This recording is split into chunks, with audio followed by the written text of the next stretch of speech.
Hello and welcome to another episode of the Play It on Repeat podcast, the podcast where I go back to some of my favorite albums and review them through the context of my current music taste. If you can't tell, this is a different setup.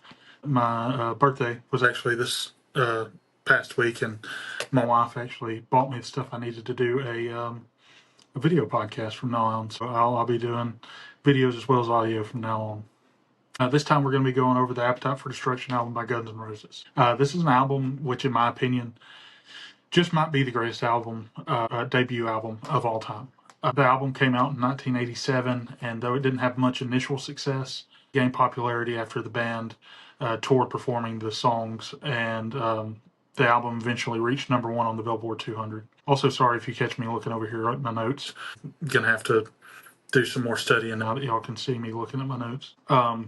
But this one became the seventh best-selling album all time in the U.S., as well as being the best-selling debut album in the country. It was a bumpy ride getting this one out, as it was originally planned to be recorded in 1985, but those plans fell through, and the original guitar player Tracy Guns left the band.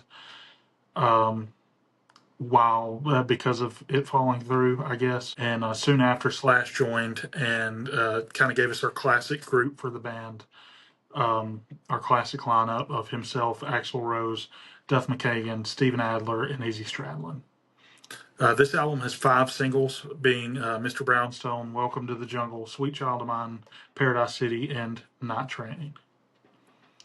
This one is one of my favorite albums of all time, honestly. Not only is it an amazing debut album, it's an amazing album in general. Before this listen, I'm going to give it an 8.75 out of 10. Song 1. Welcome to the Jungle. For this song, Axl wrote the lyrics to this one while on a trip while he was visiting a friend in Seattle. He says he just wrote exactly how the city made him feel. According to Slash, this one was written in only 3 hours, musically, like the musical instruments. In 2009, VH1 named this song the greatest hard rock song of all time. Which is high praise from a very reputable place like VH1. Great to get that. It opens with an iconic guitar intro where Slash slides down the neck progressively with tons of delay on his guitar. Axl says a simple, "Oh my God," then we hear a siren as all the instruments come in. We then settle into the main riff, and Axl begins delivering his verse lines. This song is at a breakneck pace the entire first half, and I love it for that. I also do love, though, when it does slow down for a bit before building back up and going into the solo. This is one of the most iconic solos of all time. If you know a guitar player, they have probably sat down and learned how to play the solo at some point, or at least attempted to. And it's probably the solo that made Slash a household name. To be honest, this being the band's first song also means that this is how the world was introduced to Axl Rose as a singer. You see immediately in this song how much of a powerhouse that man is with his vocal ability and just his prowess. And, if you went and saw him live, you would see how much of a powerhouse he was as a lead man, as a front man, too. And he was just a really impressive guy. Like, he had a lot of talent. And, he's one of the best singers of all time. And this is just the tip of the iceberg as far as Guns N' Roses goes. But we go out on the whole band hitting a big chord, and it just ends. This one's 4 minutes and 33 seconds, and it's definitely the band's most popular song, and for good reason. You'll hear this one at almost every high school football game, or we do around here anyway, and it's a staple. This one is as close to perfect as a song can be, so I'm going to give it a 9.5 out of 10. Song 2, It's So Easy. According to an interview in March of 1988, this song is an account of a time where the band was going through the motions, sort of. Like, they didn't have a ton of money, but they had girls hanging out that they could live off of, and they could just make it by without having to do anything. And it made life so easy it was boring. The song starts with a bass line, then Slash comes in with his guitar riff. This is a song where Axl uses his deeper voice, like his deeper part of his voice. He's a singer that can pull off 2 different voices. It's almost like the man has 2 sets of vocal cords. It's insane. But he does that, throughout this whole track. And in the middle of the song, the instruments go clean for a few seconds, then they return to the main riff, and Slash sort of takes a short solo. It's a decent one, even though it's very short. This one's a really simple, short song that Axl. It doesn't have a lot, like a ton to it, but I still really enjoy it. The song ends abruptly with a scream from Axl. This one was 3 minutes and 22 seconds, and if I have to be honest, it's not one of the ones from the album that I go back to all that often, but it still has its place, and it's fine. It's a 7.5 out of 10 for me. Song 3, Night Train. This one is a tribute to an infamous brand of cheap Californian wine, Night Train Express, which was a favorite of the band at the time due to how cheap it was and how high in alcohol content it was. Like, the band loved it so enough to write a song about it, obviously. It opens with the drums counting the band in, and another iconic guitar riff. This one has always been one of my favorite vocal performances from Axl as well. He finds a really cool sort of like gravelly spot in his voice for this one that he doesn't do. I'm not going to say he doesn't do it a ton. He does it a good bit, but it's not every song. And I love the songs where he does it. This one's really catchy as far as the chorus, and has another one of my favorite solos from Slash as well. The song goes out on another great solo section from him as well. It fades out as he continues to just shred along, and it's amazing. Love it. This one was 4 minutes and 28 seconds, and it's absolutely one of the band's best. There isn't much they could have put out better than this one, but I do think it's probably just a peg below Welcome to the Jungle, so I'm going to give it a 9 out of 10. Song 4, Out to Get Me. This one is about Axl and his troubles with the police. It opens with another distorted guitar riff and some pounding drums. It has a really cool lead guitar part right off the bat, too. This one has a fun rhythm to it, and I enjoy the structure of the song of this one. The main riff of the song does kind of remind me of like Bad Medicine by Bon Jovi. And that was just something that kind of stuck out to me, like when I listened to it this time. I don't know why I've never made that connection before, and I did this time, but I did. And yeah, the solo on this one isn't quite on the same level as some of the others on the album so far. It's serviceable, but not like iconic or the best. This one goes out on Axl saying "Take that one to heart," and a guitar note being held, and it just drones out, then fades away. This one comes in at 4 minutes and 23 seconds, and it's probably my least favorite to this point. I won't call it bad by any means, but it's just not quite on the same level as something like Welcome to the Jungle. I'll give it a 7 out of 10. Slash and Izzy Stradlin wrote this one together while sitting around Stradlin's apartment one day complaining about their heroin addiction. Brownstone is a slang term for heroin. And this one is the first song written by the band after being signed to Geffen Records. It opens with a cool guitar and drum intro part that then feeds into another really awesome riff.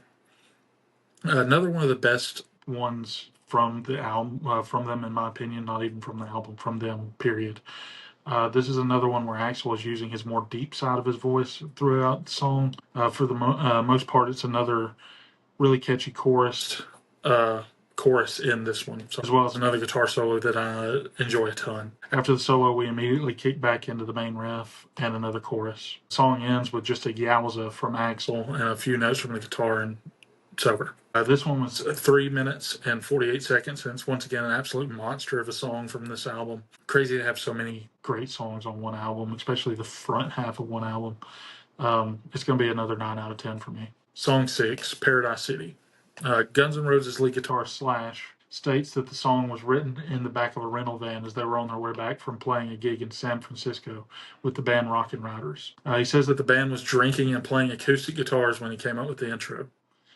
Duff McKagan and Izzy Stradlin started playing along. Slash started humming a melody when Axl Rose sang "Take Me Down to the Paradise City." Slash chimed in, "Where the grass is green and the girls are pretty." From there, all history. The song starts with a very clean electric guitar, and the drum beat comes in soon after. Axl singing very cleanly in this intro. Soon we get a hint of the normal kind of distorted guitar sound that you would expect from the band having known the first half of the album. This is also the only song to include a synthesizer, and we hear it during this kind of part in the song. Just after that, we hear a whistle blow and we get the heavier main riff. This is one with another great structure to it that keeps you hooked the whole time. This is another iconic solo from Slash as well. There's a part with about 2 minutes left in the song where you're faked out by the band, where you think the song just ends, but it doesn't. In these last 2 minutes, the song just hits an incredible high, gets to a fever pitch where Slash is just going crazy with another solo while Axl continues to go as well. It's amazing. They go out another big chord. This one was 6 minutes and 44 seconds, and it was great the entire way. This one is right up there with Welcome to the Jungle as far as popularity, and I do honestly think these two songs are kind of 1A, 1B as far as songs for this band for me personally. And so I do also have to give this one a 9.5 out of 10. Song 7, My Michelle. For this song, I just wanted to talk about how Slash had a bit of a different setup for it. For the most of the album, Slash used a replica of a 1959 Les Paul through a Marshall amp. And the exact person that made the replica is slipping my mind right now. I didn't have it in my notes. But it was like a well-known person that made replicas. But for this one, he put down the replica and switched it out for a 60s Gibson SG because he felt the song needed a darker tone. And SGs are known for that. The song is about a friend of the band who Slash knew from a young age, as she was one of his first girlfriend's best friends. The song starts with a clean guitar, and immediately you can hear the difference of the choice of guitar. It's very evident. You can feel the darkness and the warmness of the tone of the SG, and it's very different than the rest of the album tone-wise. I'm a really big fan of the main guitar riffs in this one. I also really like how they tell the story of Michelle's life progressing through this song. It really takes you on a journey through her entire life of the ups and downs, and I really enjoy that. The song goes out on a little lead guitar part, then a big chorus as Axl says Michelle for the last time. This one was 3 minutes and 39 seconds. It's not one that I listen to really ever, but I did enjoy it on this listen, and I think I'll add it to my playlist. It's an 8 out of 10. Song 8, Think About You. By the time the band was formed, Izzy Stradlin had already almost finished writing this one, and he brought it with him.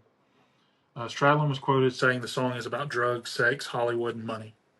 It opens with a count-in on a cowbell from the drummer, and a guitar riff quickly starts. I feel like it's easy to tell with this one that it wasn't written lyrically and melodically by Axl. It just kind of feels in a different style, if that makes sense, than how he writes. With that being said, I do really enjoy the guitar parts and bass parts and drums and everything like that, but lyrically it's probably my least favorite to this point.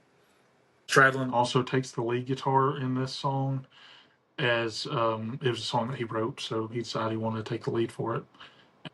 I meant to mention that when I was introing the song, but I forgot to. The song ends by the guitar getting slightly cleaner, and then it just fades out. This one comes in at 3 minutes and 50 seconds, and it is a good song, but to me, it's the weakest of the album to this point. But it's very close without To Get Me Still, so I'll also give it a 7 out of 10. Song 9, Sweet Child of Mine. So this song was born out of Slash just messing around with while the band was warming up. The intro guitar part was originally something Slash used to warm up his hands to get to the point where he could play fast.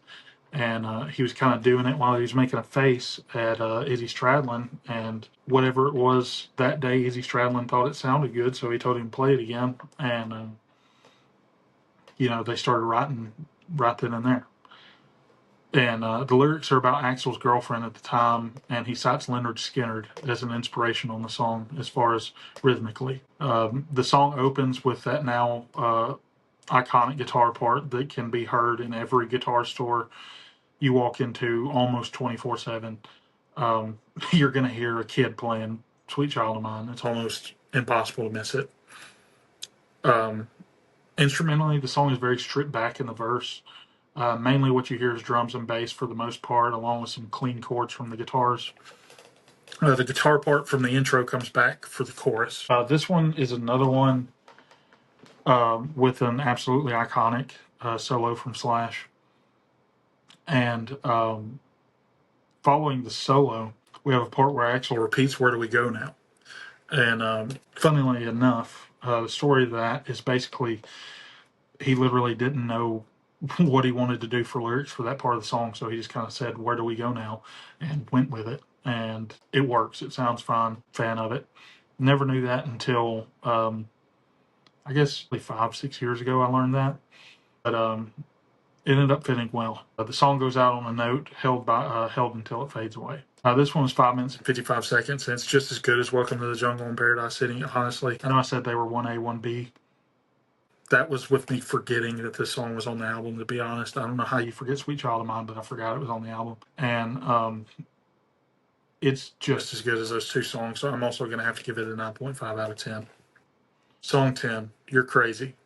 This is one of those songs that doesn't have a lot of information online about it. So the only thing I could find online was an interview where Axl says the song was written on acoustic about a girl the band knew that was crazy. It opens with another loud and fast guitar riff. It stays at a pretty fast pace throughout. The song has another good solo from Slash, not the best from the album, but another good one nonetheless. It ends on another big chord, and it's just over after that. This one was 3 minutes and 16 seconds, and it's a fine song, but it didn't hook me the same way some of the others did. I feel pretty much the same about it as I did about It's So Easy, honestly, so I'm going to give it a 7.5 out of 10 as well. Song 11, Anything Goes. Anything Goes is one of the oldest Guns N' Roses songs. It dates back to 1981. It was originally titled My Way, Your Way. An early version was written by Axl Rose and Izzy Stradlin for their former band Hollywood Rose. It was included in a compilation album for Guns N' Roses called The Roots of Guns N' Roses as well for that reason. It opens with an interesting bass line and some drums. It also has a sort of weird guitar part that happens just before going into the main riff. The interesting effects continue in the solo as a voice box is used for the solo for a good portion of it. I'm a fan of a voice box. I don't know about using it for like an entire solo, but it was okay. It's an okay solo. Song ends as Axl says tonight, then it all cuts out. This one was 3 minutes and 25 seconds, and I feel pretty similarly about it as I do Think About You. I feel like some of these songs that were written pre-GNR just sort of lack some of the identity that makes the band GNR, if that makes sense. Like, the songs that don't have like too much impression from like the mixture of Axl and Slash, they don't feel like. With that being said, I'm going to give this one a 7 out of 10. Song 12, Rocket Queen. A credit in the booklet for this album reads Barbie Rocket Queen Von Grief, implying that she was the girl that Rose was talking about when he wrote this song. Slash states that while Von Grief was only 18 at the time, she had a notorious reputation and was a queen of the underground scene back then. She'd eventually become a madam, but Axl was infatuated with her at the time. The song opens with a drum beat, the bass guitar and rhythm and lead guitars join in soon after. This one has a really cool bass line that I'm a big fan of. Also in this one, they put an effect on Axl's voice for the chorus, and I actually really enjoyed it. A lot of times you can kind of overdo it with an effect on a voice, but they didn't on this one. I feel like it worked out. The song ends on once again another chord struck by the whole band, and that's how it ends. The song comes in at 6 minutes and 13 seconds. It's a really good way to end the album. I feel it's not in the upper echelon of songs like with Welcome to the Jungle, Paradise City, and Sweet Child of Mine, but it's still a good one. It's still a tweener, like it would possibly be on a greatest hits album for the band. It's an 8 out of 10 for me. So that all added up and averaged out brings us to an 8.2 out of 10. That makes it a little lower than I expected, but still a super impressive first album. What's always been insane to me about this album, probably, it holds like half of the songs that you would pick for a greatest hits album from this band, and for you to just nail it on the head like that first attempt is just freaking insane. It's amazing. All right, with that all being said, thank you once again for watching, and I'd really appreciate it if you were to like and subscribe if you're on YouTube, or maybe send it to a friend if you're on Spotify. If you have any recommendations for songs or for or for bands, albums that you want me to cover, just let me know. Thanks again. Bye.